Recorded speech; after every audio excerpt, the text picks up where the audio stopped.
Let me just tell you right now, all of you, in the places you believe you're blinded or have no sight anymore, there's more to see. There is more to see. And if your speech is in a way that it is pretty much done, then that's probably a place that you want to focus in on. To say, Lord, I've made this, I believe in this area with my mouth, I feel like I've come to the dead end. But the reality is, that is the opportunity for you to see more. Right then and there. Not at the long runway or the highway, but it's actually in the dead ends is your opportunity to see more.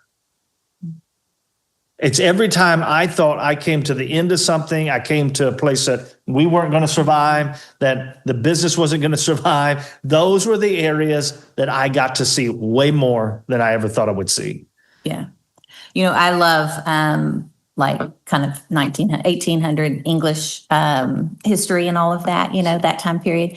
And I think about on those estates, they would have those garden maze things, and they're these huge mazes, and the hedges are up over their head. So they would have to go in and try to find their way out. And I always thought, I would hate that, because I really do not like dead ends and I don't want to feel stuck, right? So I'm like, why did they do that? They thought that was fun. But then I thought, they look beautiful. But I thought, you know what though? If they would have had helicopters, or even from the house, if they're looking down, they could see the path so easily and so quickly. So and that's what it is. We are in the maze of life, and it is discouraging and it is scary, and we get frustrated. We're like, I'm at the dead end again. Like, God, I thought I was hearing your voice, right? We get to that fork in the road and we go, well, which way do I take? And we feel like we're stuck and frozen, because it's like, I don't know which way it is. But if we can go up higher, if we can go up with God, that perspective, we're like, this was easy. Why was I making a big deal about this?